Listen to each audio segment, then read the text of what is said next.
Hello दोस्तों, सीखो जी के परिवार की तरफ से गणतंत्र दिवस के आपको ढेरों शुभकामनाएं।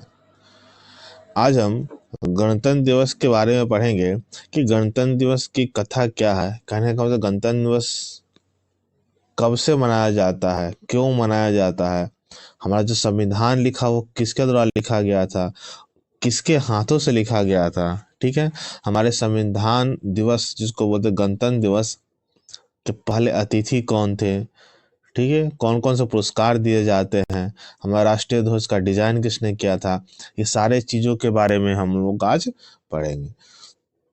तो आइए हम शुरुआत करते हैं गणतंत्र दिवस का। ठीक है, ये है हमारा प्यारा भारत।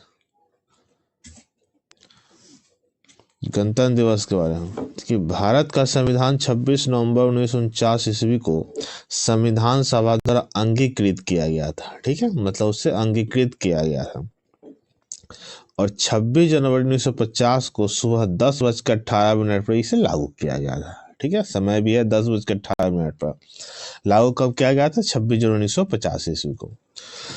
भारतीय संविधान के अंतिम प्रारूप को पूरा करने में 2 वर्ष 11 महीने और 18 दिन का समय लगा था। ठीक है, कितना समय लगा था ये इंपॉर्टेंट है, पूछता है। 2 वर्ष 11 महीने और 18 दिन का समय लगा था। डॉक्टर भीमराव अंबेडकर को भारतीय संविधान का मुख्य रचनाकार कहा जाता है, या इसको ऐसे बोल सकते हैं, इसे संविधान का जनक भी बोलते हैं। ठीक है, संविधान का जनक भी बोलते हैं। भारत के संविधान को प्रेम बिहारी नारायण रायजादा ने हाथ से लिखा था और यह संविधान अंग्रेजी और हिंदी दोनों भाषाओं में लिखा गया था। मूल प्रति को नई दिल्ली के राष्ट्रीय संग्रहालय में रखा गया है। ठीक है, अब संविधान के जनक तो रहा भीमराव अम्बेडकर है, लेकिन जब पहले बार लिखा गया था तो कोई प्रिंटिंग नहीं हुई थी, कोई मुद्रित नहीं हुई थी, बल्कि हाथ से लिखा गया था। किसके द्वारा लिखा गया था? प्रेम बिहारी नारायण रायजादा के द्वारा। ठीक है, अब यहाँ देख सकते हैं प्रेम बिहारी नारायण रायजादा ने हाथ से ही हमारा संविधान लिखा था। पहला संविधान इनके द्वारा लिखा गया था, हाथ से। ठीक है, अगर बात किया जाए तो दुनिया के सबसे बड़े भारतीय संविधान का मूल कॉपी हाथ से लिखा गया था। ठीक है, ये अंग्रेजी और हिंदी दोनों में लिखा गया था। और ये किस डिजाइन में लिखा गया था? ये थे कैलीग्राफर में। ठीक है, कैलीग्राफर एक डिजाइन है, जैसे इटालियन डिजाइन होता है राइटिंग डिजाइन, उसी तरह कैलीग्राफर एक डिजाइन होता है। आगे, पहला गणतंत्र, जब पहली बार गणतंत्र दिवस मनाया गया था तब क्या हुआ था? देखिए, पहला गणतंत्र दिवस समारोह दिल्ली के इरविन स्टेडियम, वर्तमान में जो राष्ट्रीय नेशनल स्टेडियम है उसी को हम इरविन स्टेडियम बोलते हैं। ये उस समय का सबसे बड़ा राष्ट्रीय उत्सव था, जिसमें भारत के पहले राष्ट्रपति डॉक्टर राजेंद्र प्रसाद ने भारतीय ध्वज फहराया और परेड की नेतृत्व की थी। पहला जो समारोह हुआ था वो इरविन स्टेडियम में हुआ था और पहली बार जो झंडा फहराया था किनके द्वारा? राष्ट्रपति डॉक्टर राजेंद्र प्रसाद के द्वारा। ये आप देख सकते हैं पहली बार जो झंडा फहराया गया। पहली बार दिल्ली में भारतीय सेना की परेड हुई थी, जिसमें भारत का ताकत और संस्कृति विविधता को प्रदर्शित किया गया था। इसमें सेना मतलब थल सेना, नौसेना और वायुसेना तीनों ने भाग लिया था। ठीक है, तो पहला जो हुआ था वो कहाँ हुआ था? इरविन स्टेडियम में हुआ था। आगे, बीटिंग रिट्रीट क्या है? ठीक है, ये सब जो पॉइंट है ये कभी कभी पूछता है आपके एग्जाम में। देखिए, बीटिंग रिट्रीट गणतंत्र दिवस के समापन समारोह का नाम है। ठीक है, समापन समारोह यह सैन्य समारोह है जिसमें देश की सेना, नौसेना और वायुसेना के बैंड अपनी धुन बजाते हैं और इस समारोह में झंडे उतारते हैं। मतलब जो हमारा भारत पर्व है, कहने का मतलब जो शुरुआत होता है 23 से और जब 29 को खत्म होता है तो अंतिम में बीटिंग रिट्रीट के द्वारा समाप्त किया जाता है। अब बीटिंग रिट्रीट की शुरुआत 17वीं सदी में इंग्लैंड में हुई थी। भारत में पहली बार बीटिंग रिट्रीट का समारोह 1950 के दशक में, मतलब पहले गणतंत्र के समय हुआ था। बीटिंग रिट्रीट समारोह हर साल 29 जनवरी को विजय चौक पर आयोजित किया जाता है। ध्यान रखिएगा, ये विजय चौक पर आयोजित किया जाता है और किस तारीख को? 29 तारीख को, जब समारोह समाप्त होता है तब 29 तारीख को। ठीक है, अगला, भारत पर्व क्या है? ठीक है, भारत पर्व, देखिए यह भारत सरकार द्वारा आयोजित एक उत्सव है। जो हमारा गणतंत्र दिवस का उत्सव है, पूरे उत्सव को हम भारत पर्व के तौर पर मनाते हैं। ठीक है, यह गणतंत्र दिवस समारोह के दौरान मनाया जाता है। भारत पर्व का मकसद लोगों के भारतीय संस्कृति और विरासत से रूबरू कराना है। जो हमारा इतिहास है, जो हमारी संस्कृति है, उससे लोगों को रूबरू कराना है, मतलब उसको जानकारी देना है, उससे जुड़े रखने के लिए प्रोत्साहित करना है। भारत पर्व में क्या होता है? देखो अपना देश, एक भारत श्रेष्ठ भारत, G20 और मिशन लाइफ जैसे विषयों को दर्शाता है। यह एकता के उत्सव के रूप में भी विकसित हुआ है। ठीक है, देखिए गणतंत्र दिवस पे बहुत सारे क्वेश्चन पूछे जाते हैं। जितने भी महत्वपूर्ण क्वेश्चन है, सारे क्वेश्चन को हमने डाल दिया है, उसका हम डिस्कशन करेंगे। पहला, साल 2025 में कौन सा गणतंत्र दिवस मनाया जा रहा है? देखिए पहला गणतंत्र तो 1950 में मनाया गया था, तो साल 2025 में हमारा मनाया जो जा रहा है वो कौन सा गणतंत्र है? आपका 76वां गणतंत्र दिवस है। कौन सा आपका 76वां गणतंत्र दिवस है? पहला गणतंत्र दिवस कब मनाया गया था? ठीक है, तो पहला गणतंत्र दिवस जो आपको बनाया गया था वो था 26 जनवरी 1950 ईस्वी को। कब मनाया गया था? 26 जनवरी 1950 ईस्वी को। ये पहले गणतंत्र की झांकी है। भारत के लिए 26 जनवरी की तारीख का क्या महत्व है? ठीक है, तो भारत के लिए 26 तारीख है क्योंकि उस दिन हमारा संविधान लागू हुआ था, हमें गणतंत्र हुए थे। ठीक है, तो 26 जनवरी तारीख का है कि वह दिन था जब संविधान लागू हुआ था। कौन था? जब संविधान लागू हुआ था। ठीक है, चलिए अगला क्वेश्चन, गणतंत्र दिवस के लिए 26 जनवरी की तारीख ही क्यों चुनी गई? एक तो लागू हुआ था, उसी दिन ही क्यों चुनी गई? देखिए इसका इतिहास से संबंध है कि 1929 ईस्वी में, ठीक है ना, लाहौर के रावी के तट पर, ठीक है, लाहौर के रावी के तट पर पूर्ण स्वराज की घोषणा की गई थी। ठीक है ना, अगर इसकी अध्यक्षता की बात करें, उसमें कांग्रेस अधिवेशन में इसमें अध्यक्षता की बात करें तो जवाहरलाल नेहरू इसके अध्यक्ष थे, तो होगा क्योंकि कांग्रेस ने उस दिन 1929 में पूर्ण स्वराज की घोषणा की थी। ठीक है ना, इसीलिए 26 जनवरी के तारीख ही चुना गया था। गणतंत्र दिवस पर झंडा फहराने वाले भारत के पहले राष्ट्रपति कौन थे? ठीक है, तो भारत के पहले राष्ट्रपति की अगर बात करें तो वो राजेंद्र प्रसाद जी थे। ठीक है, अगर जवाहरलाल नेहरू जी की बात करें तो वो पहले प्रधानमंत्री थे। सरदार वल्लभ भाई पटेल पहले गृह मंत्री और उप प्रधानमंत्री थे। BR अम्बेडकर पहले कानून मंत्री थे। ठीक, नई दिल्ली में गणतंत्र दिवस परेड कहाँ से शुरू होती है? ठीक है, हमने पढ़ा है डिटेल में कि गणतंत्र दिवस की शुरुआत कहाँ से होती है। तो यहाँ देखिए, यहाँ पर इंडिया गेट, राष्ट्रपति भवन, विजय चौक और लाल चौक। तो इसकी शुरुआत होती है आपको विजय चौक से। यहाँ देखिए Vijay Chowk, rehearsal at the Vijay Chowk, मतलब विजय चौक से इसकी शुरुआत होती है। गणतंत्र दिवस का मुख्य समारोह कहाँ आयोजित होता है? ठीक है, जहाँ पर झांकियाँ निकाली जाती है, परेड होते हैं, वही मुख्य समारोह कहाँ होता है? देखिए मुख्य समारोह की अगर बात करें तो उसका नाम है दिल्ली का कर्तव्य पथ। पहले इसको राजपथ बोला जाता था, बाद में इसे परिवर्तित कर कौन सा नाम रखा गया? कर्तव्य पथ। ठीक है, कर्तव्य पथ पर गणतंत्र दिवस परेड का क्या महत्व है? जो कर्तव्य दिवस पर परेड होती है उसकी इंपॉर्टेंस के बारे में आपसे पूछ रहा है। ठीक है, तो इसके महत्व की अगर बात करें, चूंकि यहाँ पर सारे राज्यों देशों का प्रदर्शन होता है, तो इसका अर्थ होता है विविधता में एकता। ठीक है, कर्तव्य पथ पर गणतंत्र दिवस के परेड का महत्व क्या हो जाएगा? विविधता में एकता। गणतंत्र दिवस के परेड के दौरान सैन्य सलामी कौन लेता है? ठीक है, जब परेड होती है तो जो हमारे जितने भी पूर्व के सैनिक वर्तमान सैनिक होते हैं वो सलामी देते हैं।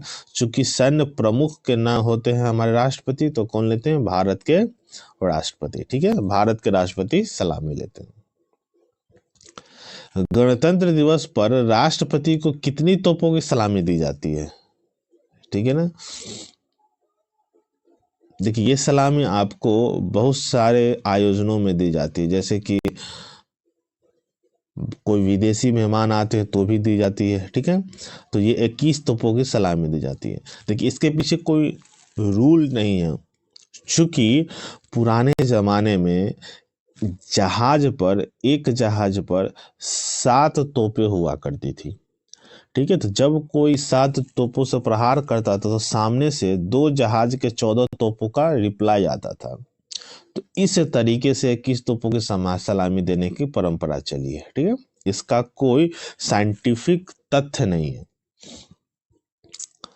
गणतंत्र दिवस के परेड मार्च पास्ट का नेतृत्व कौन सी सैन्य टुकड़ी करती है, ठीक है। गणतंत्र दिवस का जब परेड होता है तो उसका जो हेड करता है वो सबसे पहले आगे कौन होता है, तो वो होती है भारत के पैदल सेना। देख सकते हैं ये पैदल सेना सबसे आगे होती है, उसके बाद कोई और सेना होती है। गणतंत्र दिवस पर भारत के प्रधानमंत्री की क्या भूमिका होती है। देखिए गणतंत्र दिवस पर का मुख्य भूमिका हमारे राष्ट्रपति के होते हैं, जो झंडा फहराते हैं तो हमको सलामी देते हैं। लेकिन अगर प्रधानमंत्री की बात करें तो वो केंद्र सरकार के प्रतिनिधि के रूप में झंडा फहराते हैं, ठीक है। केंद्र सरकार के प्रतिनिधि के रूप में तिरंगा फहराते हैं।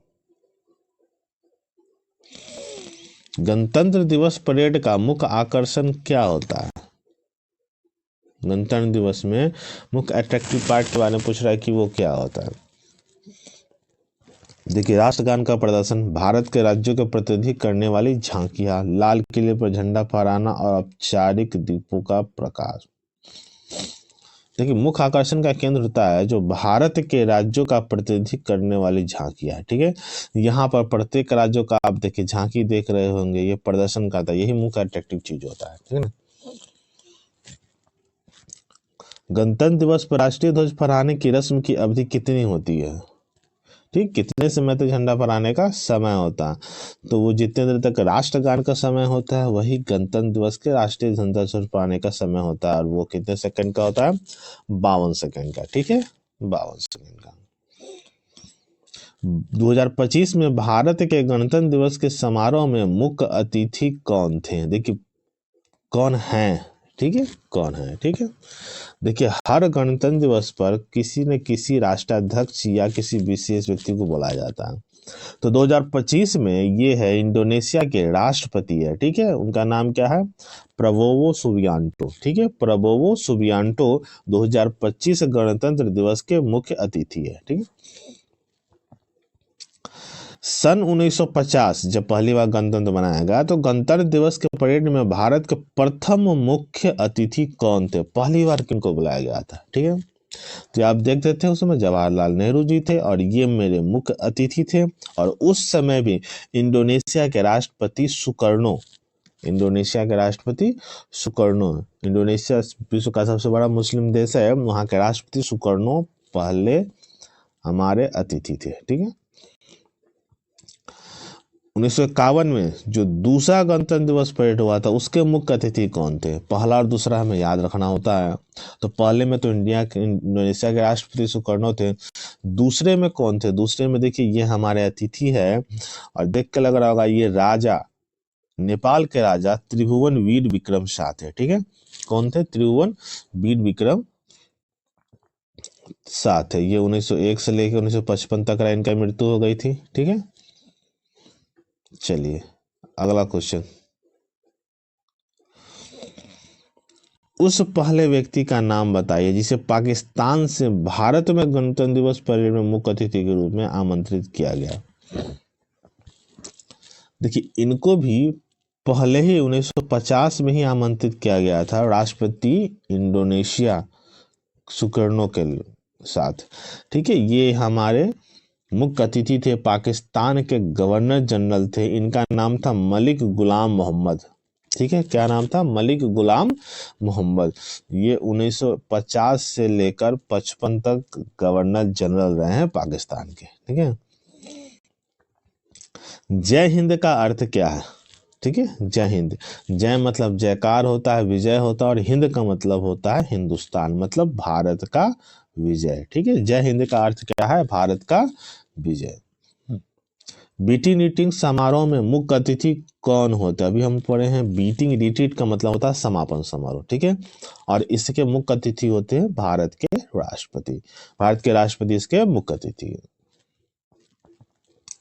बीटिंग रिट्रीट कब होती है? ठीक है, तो बीटिंग रिट्रीट समारोह के समापन का समय होता है, ठीक है। 26 जनवरी को शुरुआत होता है, अंत कहाँ तक होता है? 29 जनवरी को। तो 29 जनवरी को क्या होता है? बीटिंग रिट्रीट का समारोह हो जाता है, ठीक है। गणतंत्र दिवस के बाद बीटिंग रिट्रीट समारोह का क्या महत्व है? देखिए, इससे क्वेश्चन आपसे पूछा हुआ, इसीलिए हमने सारे जानकारी इसमें रखी है, ठीक है। तो बीटिंग रिट्रीट का क्या होता है कि सामंजस्य एकता का प्रतीक गणतंत्र दिवस के आधिकारिक समारोह समापन, ठीक है। गणतंत्र दिवस के आधिकारिक समापन होता है। दिल्ली गणतंत्र दिवस परेड का अवधि क्या है? दिल्ली में जो गणतंत्र दिवस होता है उसकी परेड की अवधि कितनी दिन की होती है? ठीक है, तो उसकी अवधि होती है 3 दिन का, ठीक है ना। उसकी अवधि होती है 3 दिन का, 26, 27 और 28। चूंकि 29 तारीख को बीटिंग रिट्रीट के साथ समारोह समापन हो जाता है। गणतंत्र दिवस परेड में प्रदर्शन करने वाली विमान प्रदर्शन का टीम क्या है? टीम का नाम क्या है? देखिए, विमान जो होता है 6 और 9 के समूह में होता है, ठीक है। तो यहाँ आपको 9 विमान दिख रहे होंगे। उसका नाम है सूर्य किरण, ठीक है। उसका नाम क्या है? सूर्य किरण। अगर सूर्य किरण को ही हम नाम से जानते हैं SKAT, स्कैट के नाम से भी जानते हैं, जिसको बोलते हैं सूर्य किरण एरोबेटिक एयरफोर्स, ठीक है। इसकी शुरुआत कहाँ कब से हुई थी? 1996 से हुई थी, ठीक है। और पहली बार जो इसका डिजाइन किया गया था वो कहाँ किया गया था? बीदर एयरपोर्ट कर्नाटक में, ठीक है। कहाँ किया गया था? बीदर एयरपोर्ट कर्नाटक में। पद्म पुरस्कार और भारत रत्न विजेताओं के स्मारक विवरणिका कब जारी की जाती है? देखिए, गणतंत्र दिवस के अवसर पर अवार्ड दिए जाते हैं, ठीक है।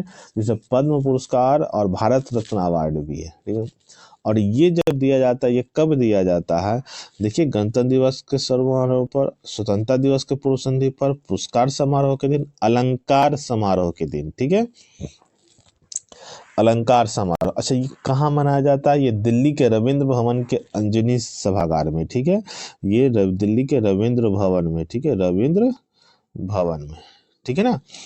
चलिए, पारंपरिक रूप से गणतंत्र दिवस पर कौन सा पुरस्कार नहीं दिया जाता? देखिए, देने वाले की बात करें तो पद्म पुरस्कार भी दिया जाता है, भारत रत्न भी दिया जाता है, वीरता पुरस्कार दिया जाता है, अर्जुन पुरस्कार नहीं दिया जाता। अर्जुन पुरस्कार खेल से संबंधित है, ठीक है, ये उस दिन नहीं दिया था। गणतंत्र दिवस परेड का सबसे बड़ा आकर्षण क्या होता है? ये रिपीट क्वेश्चन हो गया। ये होता है भारत के राज्यों के प्रतिनिधियों द्वारा झांकियां। ये थोड़ा रिपीट क्वेश्चन हो गया, ठीक है। गणतंत्र दिवस के साथ मनाया जाने वाला 9 दिवसीय त्योहार कौन सा है? देखिए, शुरुआत होता है आपको 23 जनवरी से और अंत होता है 31 जनवरी को। तो ये 9 दिन का त्योहार चलता है। इसको हम लोग बोलते हैं भारत पर्व, ठीक है। क्या बोलते हैं? भारत पर्व, ठीक है ना। चलिए, गणतंत्र दिवस समारोह के दौरान प्रमुखता से प्रदर्शित किए जाने वाले राष्ट्रीय पुष्प का नाम बताइए। देखिए, भारत का अगर राष्ट्रीय पुष्प है तो वो कौन सा है आपका? कमल। तो मतलब अगर गणतंत्र दिवस की समारोह होती है तो उसमें प्रमुखता से किसका प्रयोग किया जाता है? कमल के फूल का प्रयोग किया जाता है, ठीक है। कौन सा आपका? कमल के फूल का। अगला क्वेश्चन, दिल्ली में राजपथ के किनारे कौन सी नदी बहती है? ठीक है, क्योंकि पूरी दिल्ली ही यमुना नदी के किनारे है, तो राजपथ के किनारे भी कौन सी नदी होगी? यमुना नदी। और जानते हैं कि यमुना नदी गंगा की सबसे बड़ी सहायक नदी है। और ये कहाँ जाकर मिलती है? ये प्रयागराज में मिलती है, ठीक है। ये प्रयागराज में जाकर मिलती है। भारत का संविधान कब लागू हुआ था? हम लागू की अगर बात करें तो भारत का संविधान कब लागू हुआ था? तो ये लागू हुआ था 26 जनवरी 1950 को। कब लागू हुआ था? 26 जनवरी 1950 को। भारतीय संविधान के जनक के रूप में किसे जाना जाता है? ठीक है, भारतीय जनक, फादर ऑफ इंडियन कॉन्स्टिट्यूशन जिसको हम बोल सकते हैं, तो नाम उनका है भीमराव रामजी अंबेडकर। इनका पूरा नाम भी याद रखिएगा, भीमराव, इसको BR अम्बेडकर बोलते हैं, भीमराव रामजी अंबेडकर। ठीक है, इनके बारे में अगर जानना है तो ये 1947 से लेकर 51 तक ये कानून मंत्री भी रहे हैं। ठीक है ना, और ये राज्यसभा के सदस्य रहे हैं 1952 से लेकर 56 तक। कौन से? बम्बई प्रेसिडेंसी से रहे हैं। तो भारतीय संविधान के जनक के रूप में किन्हें जाना था? BR अम्बेडकर जी को। इनकी मृत्यु 6 दिसंबर को हुई थी। ठीक है, याद रखिएगा। और 6 दिसंबर को ही हम लोग महापरिनिर्वाण दिवस मनाते हैं, इनके मृत्यु को, महापरिनिर्वाण दिवस। चलिए, भारत के संविधान बनने में कितना समय लगा था? ठीक है, तो हम लोग पढ़े हैं भारत के संविधान बनने में 2 साल 11 महीने और 18 दिन लगे थे। कितना लगे थे? 2 साल 11 महीने और 18 दिन लगे थे। संविधान सभा के अध्यक्ष कौन थे? ठीक है, देखिए संविधान सभा के अगर अध्यक्ष की बात करें तो वो थे डॉक्टर राजेंद्र प्रसाद। ठीक है, लेकिन अगर प्रारूप समिति के अध्यक्ष की बात करें, संरचना समिति के अध्यक्ष की बात करें, तो वो थे बाबा भीमराव अम्बेडकर। भारतीय संविधान के मसौदा तैयार करने वाले समिति के अध्यक्ष कौन थे? यहाँ ध्यान रखिएगा, ये मसौदा है। भारतीय संविधान के अध्यक्ष का नाम हो गया डॉक्टर राजेंद्र प्रसाद, लेकिन मसौदा तैयार करने वाले अध्यक्ष का नाम क्या हो जाएगा? डॉक्टर भीमराव अम्बेडकर। क्या थे? डॉक्टर भीमराव अम्बेडकर। संविधान सभा की पहली बैठक कब हुई थी? ये आप देख सकते हैं पहली बैठक के बारे में। तो ये आपको हुई थी, याद देखिए, 9 दिसंबर 1946 को हुई थी। कब हुई थी? 9 दिसंबर 1946 को हुई थी पहली बैठक संविधान सभा की। भारत के संविधान ने किसका स्थान लिया था? कहने का मतलब, जब भारत का संविधान बना था उसमें सबसे ज्यादा जो नियम और कानूनों को संग्रहित किया था वो किसका किया गया था? तो वो तो भारत सरकार अधिनियम 1935, जो भारत शासन अधिनियम था उसी को भारत सरकार अधिनियम 1935 को इसी में समाहित की गई थी। ठीक है, भारतीय संविधान सभा द्वारा संविधान को कब अपनाया गया था? ठीक है, अपनाने की बात अलग है, लागू करने की बात अलग है।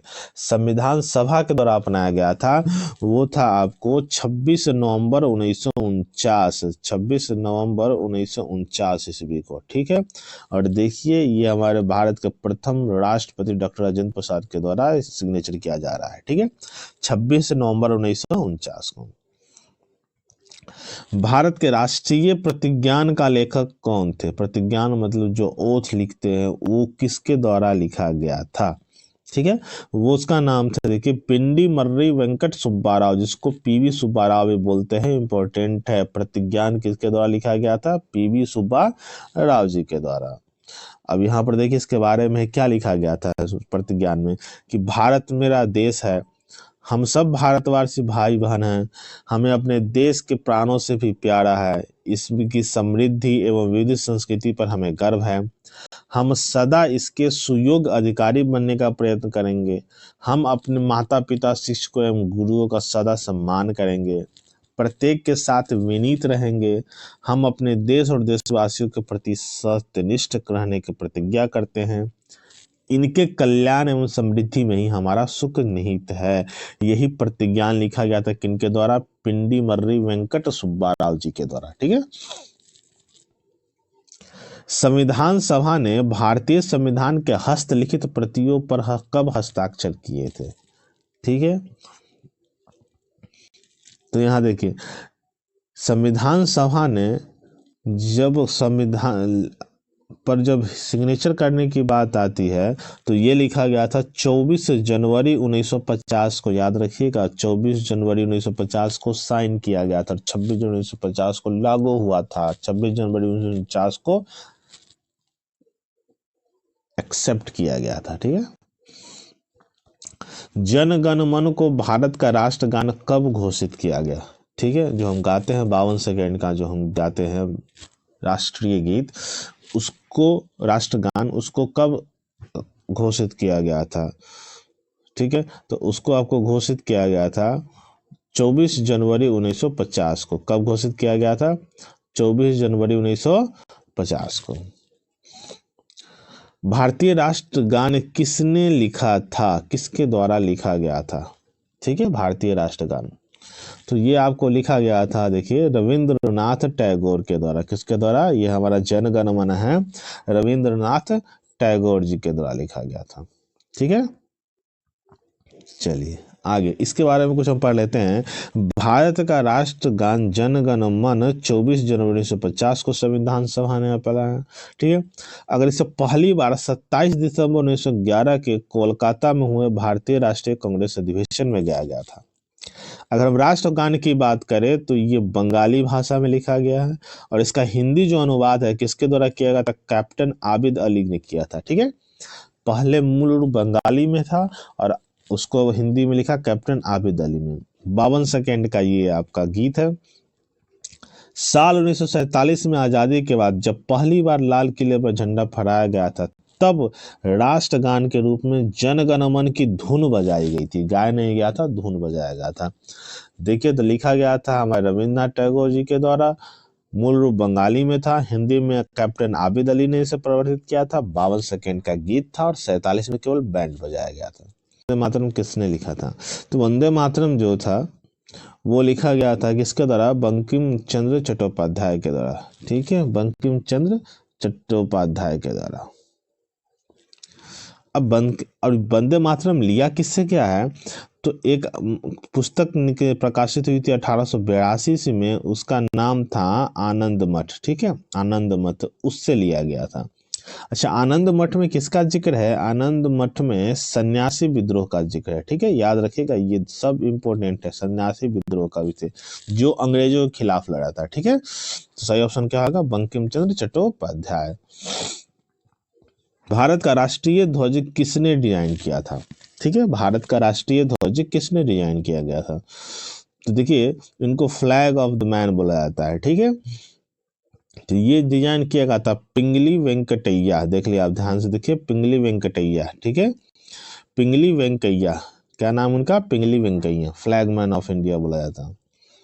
भारत का राष्ट्रीय ध्वज क्या कहलाता है? हम राष्ट्रीय ध्वज को किस नाम से पुकारते हैं? ठीक है, तो राष्ट्रीय ध्वज में 3 कलर होता है और इन्हीं के द्वारा इनको क्या बोला जाता है? तिरंगा। ठीक है, तिरंगा बोला जाता है। भारतीय झंडे में सफेद रंग का क्या महत्व है? भारतीय झंडे में सफेद रंग है, उसका क्या महत्व है? देखिए, उसका महत्व है क्या है? शांति और सत्य का प्रतीक। क्या महत्व है? शांति और सत्य का प्रतीक। अशोक चक्र में कितनी तीलियां होती है? ये बहुत महत्वपूर्ण है कि अशोक चक्र में टोटल तीली कितनी होती है? 24।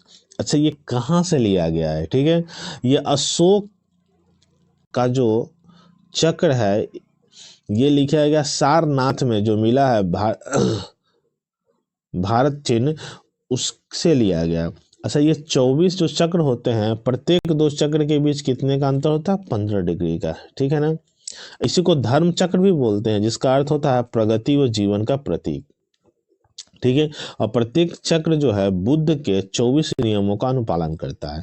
ठीक है, संयम, आरोग्य, शांति, शील, त्याग, क्षमता, सेवा, मैत्री, इस तरह से 24 इनका कर्म है। अशोक चक्र का चिन्ह 3 सिंह क्या दर्शाते हैं? ठीक है, देखिए ये अशोक चक्र का जो चिन्ह है वो लिया गया था सारनाथ से। ठीक है, और इसके 3 से दर्शाते हैं शक्ति, शासन और आत्मविश्वास। क्या दिखाते हैं? शक्ति, साहस और आत्मविश्वास। भारत का राष्ट्रीय प्रतीक क्या है? ठीक है, देखिए भारत का राष्ट्रीय प्रतीक ये बहुत महत्वपूर्ण है। भारत का राष्ट्रीय प्रतीक है सारनाथ से मिला हुआ अशोक स्तंभ का सिंह स्तंभ की अनुकृति। ठीक है, अब ये इसमें बहुत सारे इंपॉर्टेंट चीज है कि इसमें पूछा जाता है कि इसमें कितने शेर का है। तो इसमें आपको जो 3 देख रहे हैं वो आगे की तरफ है, पीछे की तरफ भी एक है, चौथा शेर। ठीक है, जिसका अर्थ क्या होता है? पावर, शक्ति, करेज, कॉन्फिडेंस, आत्मविश्वास और प्राइड। ठीक है, इसमें आपके फ्रंट में एक दिखागा 24 का अशोक चक्र। ठीक है, और यह अशोक चक्र किसका धृत है? ये बुद्धिस्ट धर्म चक्र है। ठीक है ना, इसके आगे दो का आपको साइन दिखेगा, एक बैल का और एक घोड़ा का। तो जो बैल दर्शाता है वो हार्ड वर्क, कठिन परिश्रम का दर्शाता है, और जो घोड़ा है वो लॉयल्टी, ठीक है ना, स्पीड मतलब तेज, और एनर्जी ऊर्जावान, ठीक है ना। उसके नीचे लिखा था सत्यमेव जयते, वो किससे लिया है, मुंडको उपनिषद से लिया गया है। मतलब सारा चीज, इससे जितना चीज आपको बताया सबका सब क्वेश्चन आपको पूछा हुआ है, महत्वपूर्ण है एग्जाम के लिए। भारत का सर्वोच्च नागरिक सम्मान कौन सा है, ठीक है ना। तो भारत का सर्वोच्च नागरिक सम्मान, देखिए ये दादा साहब फाल्के, ये फिल्म जगत का सर्वोच्च सम्मान है, और भारत रत्न सिविलियन के सर्वोच्च सम्मान है, ठीक है। इसके बारे में थोड़ा पढ़ लेते हैं। कला, साहित्य, विज्ञान और बड़े पैमाने पर जन सेवा में उत्कृष्ट योगदान के लिए दिया जाने वाला देश का सर्वोच्च सम्मान है, ठीक है। इसकी शुरुआत 1954 में हुई थी, ठीक है, जो कि 26 जनवरी को भारत के राष्ट्रपति के द्वारा दिया जाता है। और सर्वप्रथम भारत रत्न लेने वाले कौन थे, डॉक्टर एस राधा कृष्णन, ठीक है, एक्स राधा कृष्णन। यह कांस्य की प्रतिमा होती है और पीपल के पत्ते का डिजाइन होता है, ठीक है। इसे वर्ष 2077 में जनता पार्टी के द्वारा बंद कर दिया गया था, ठीक है, लेकिन पूरा 1980 में इसकी फिर से शुरू किया गया, ठीक है ना। और उसके बाद जो पहली बार दिया गया था मदर टेरेसा को दिया गया था 1980 में। अगर सबसे पहली वाली बात करें तो 1954 में एस राधा कृष्णन जी को दिया गया था। तो दोस्तों ये हमारा गणतंत्र दिवस है, इसे रिवाइज कीजिएगा, सारा क्वेश्चन इंपॉर्टेंट है। अच्छा लगे तो शेयर कीजिएगा, लाइक कीजिएगा, कमेंट्स कीजिएगा। धन्यवाद।